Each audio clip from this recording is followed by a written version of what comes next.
The letter slid beneath my door like a declaration of war. Thick envelope, HOA seal, stamped across the front, and one short message scrawled in elegant, entitled handwriting. Your 15 acres will host our annual barbecue this Saturday. No permission. No request. Just a command signed by Karen Deborah Wyndham, president of the Willowbrook HOA. I stood there staring at it, half amused, half stunned, wondering how someone could be that confident about using land that didn't belong to her.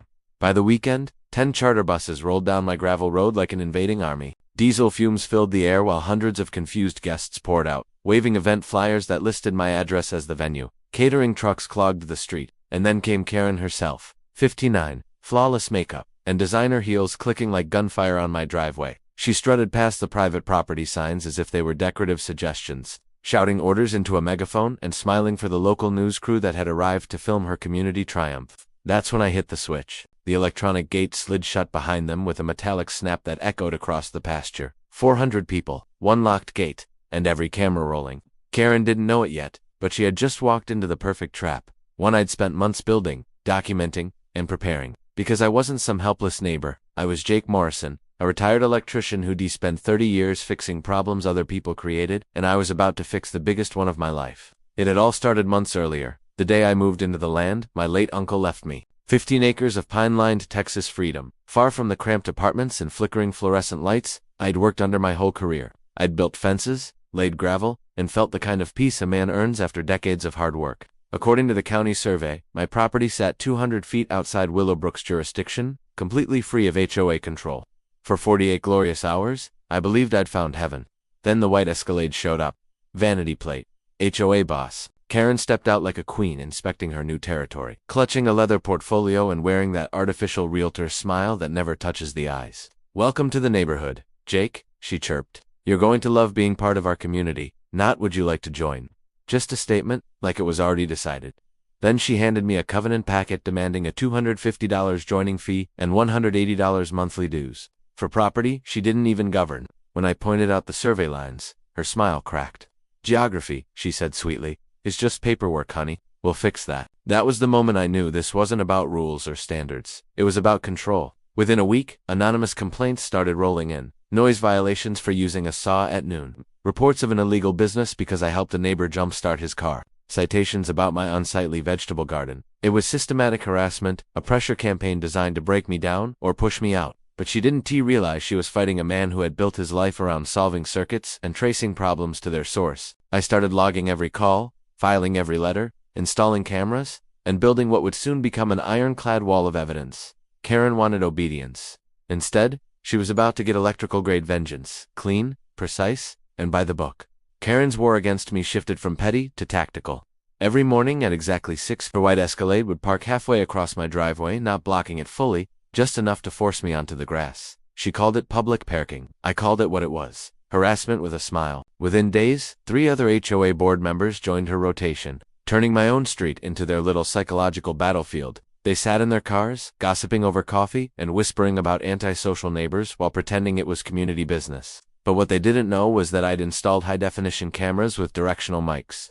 Every insult, every plan, every petty comment was all recorded. They thought they were running a social siege. In reality, I was gathering evidence for a legal ambush. By week's end, I found my first weapon. City Parking Code, March 7th to 14th. Every parked vehicle needed to stay at least 4 feet away from residential driveway approaches. I measured the distance myself. Karen's Escalade was 3 feet, 2 inches from mine. Patricia's Honda, 2 feet 8 inches. Every single car, in violation. I submitted the complaints with photos, timestamps, and coordinates. 12 days later, they'd racked up over $600 in fines, and their morning strategy meetings turned into angry shouting matches. But instead of learning, Karen doubled down.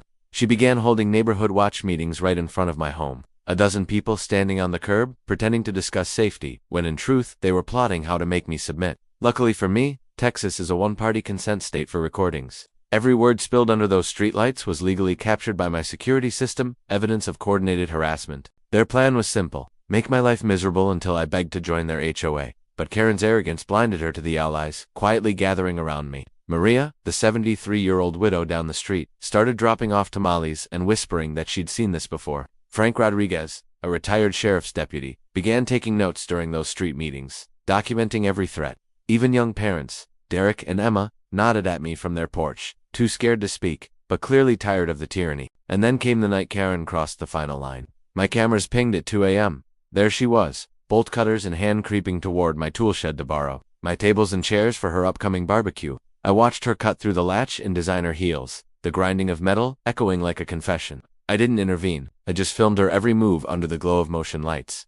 The next morning, I sent her 3 certified letters, each one a nail in her legal coffin. The first demanded payment for damages, complete with photos. The second was a CC. The third informed her that all future contact would be recorded and copied to my attorney. Her reply wasn't a response, it was a false police report, claiming I'd threatened her. When officers arrived, I calmly invited them inside and showed them the footage of Karen breaking in. The silence on their faces was priceless. They left after warning her about filing false claims. That should have ended it. But instead, it cracked open the next layer of rot in her empire. That evening, Randy Kowalski, the HOA treasurer, knocked on my door. The man looked haunted, clutching a folder of papers like it was radioactive.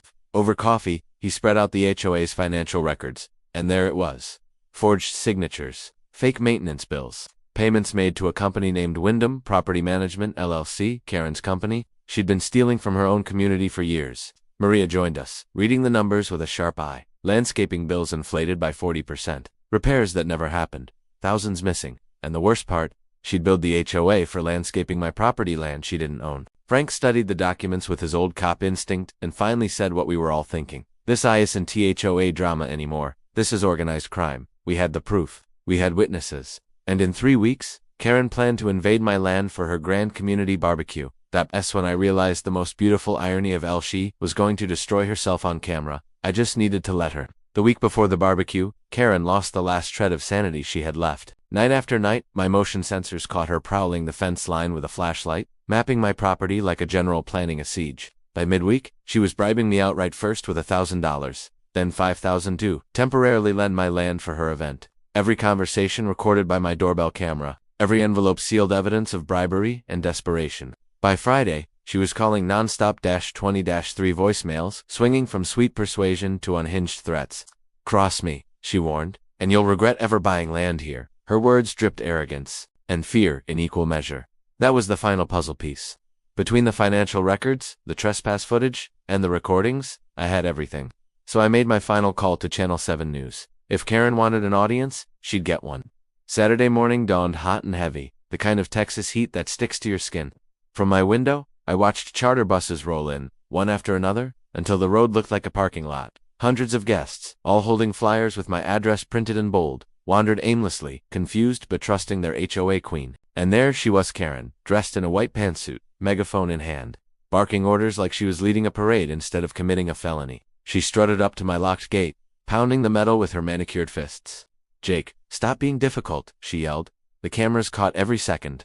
Even the locksmith she'd hired refused to help once I showed him my deed and title papers. "Lady, this isn't your land," he said on live TV before packing up his tools.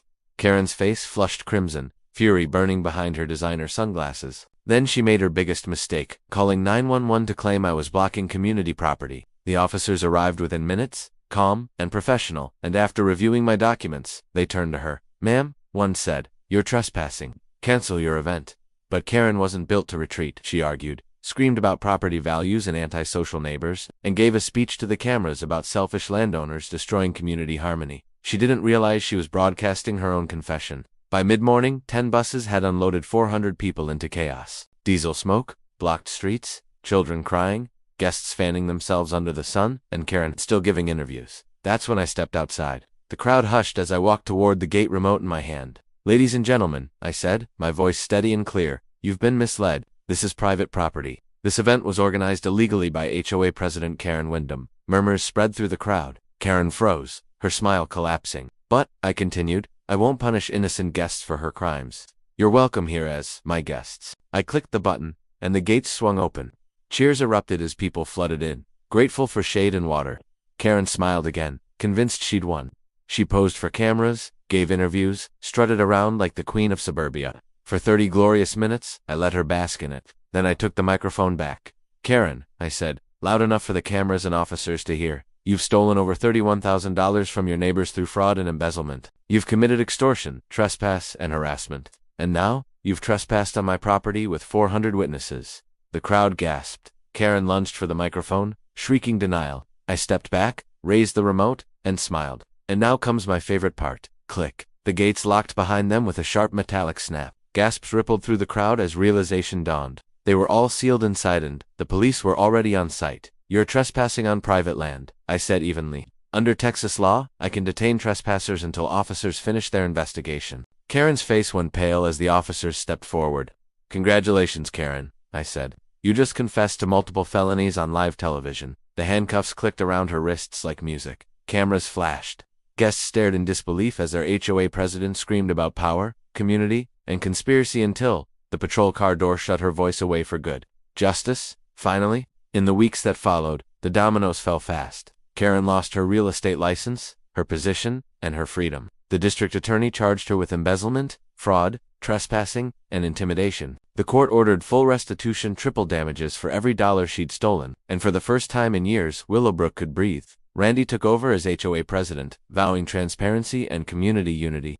Frank and I started a small homeowners defense network, teaching others how to fight back with documentation and patience. Maria kept showing up every Tuesday with tamales and coffee, calling Mamie Ihu the Justicia, her son of justice. The story went viral, spreading hope to anyone crushed under HOA tyranny. Now, every summer, we host a new event on my land. Not an HOA barbecue but a freedom festival, where families come together without fear or fines.